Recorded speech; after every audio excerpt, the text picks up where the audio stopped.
Hello, this is Sam Payne and Douglas Bradshaw, and by coming here today, we are hoping to capture what it was like to be in the Battle of Samar through interviews and primary sources. The Battle of Samar was a very momentous battle.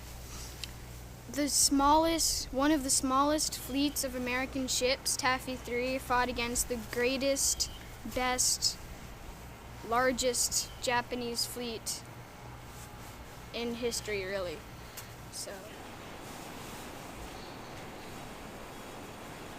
Hello, today we're at the United States Naval Academy Museum, and we are going to be looking at some of the artifacts and models that they have to present. Hello, welcome to Mahan Hall on the Naval Academy campus. This is where my dad, Douglas Raymond Lacey, was teaching history when he went off to the Pacific and ended up at the Battle of Leyte and Battle of Samar. And then he came back later and he was a history professor here and head of the history department. So here it is.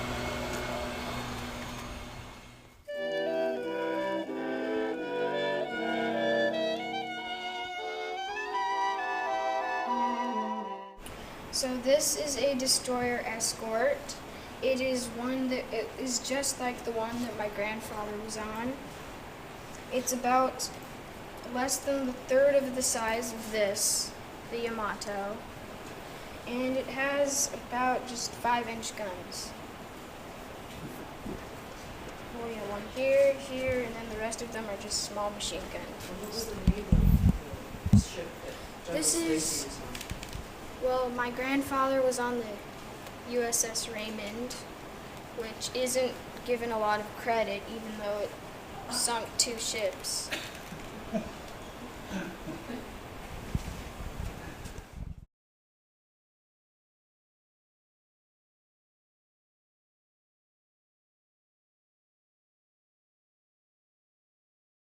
Okay, so today we were lucky enough to go to the archives and look at these actual 2-scale models, but they're not like life-size, sadly, which are right over here. The Japanese didn't have any aircraft carriers in this battle, so it does have the Yamato and other battleships.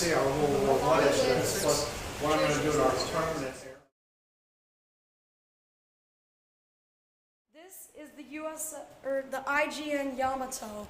It was the largest ship in the world to this day, and it has 18-inch guns capable of destroying pretty much any other ship with one shot.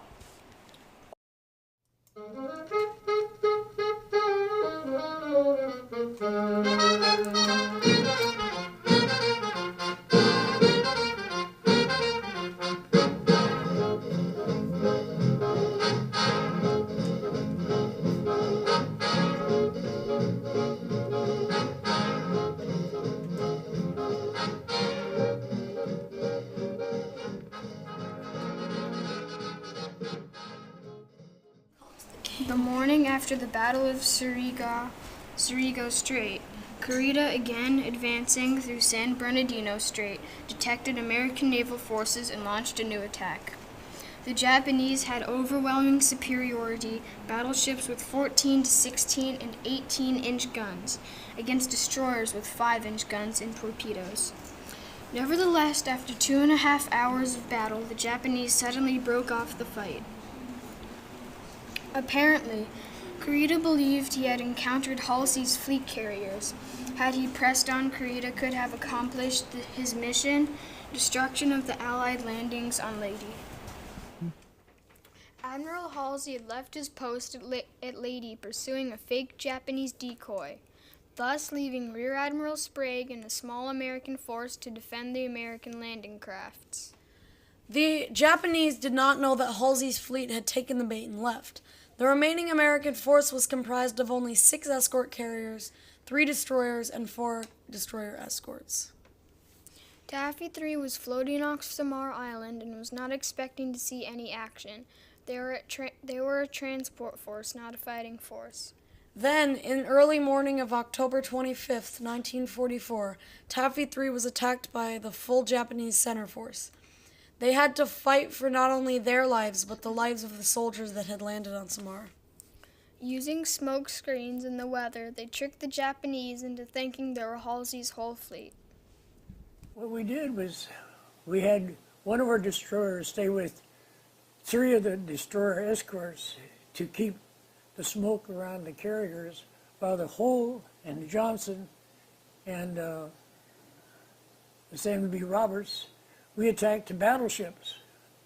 I mean, us little guys attacking a battleship. The sides of the battleships are about this thick. Pamela Lacey Bradshaw. My father, Douglas Lacey, was a commander, lieutenant commander on the Raymond in the battle, and I am very glad and grateful that he made it home to marry my mother in San Diego and come on home and later on have me. And without that, I would not be here, and I would not be Douglas Bradshaw's mom. I really thank the bravery and the stick-to-itiveness of all the sailors and officers in the battle, and I especially mourn for and give credit to those who gave their lives, either in the battle or afterwards, as they waited for rescue for 3 days in the water. Thanks. This is a picture of a Navy ship rescuing some of the survivors of the Gambier Bay, and this same picture is also used on the cover of a book called The Tin Can Sailors, which is about the Battle of Samar.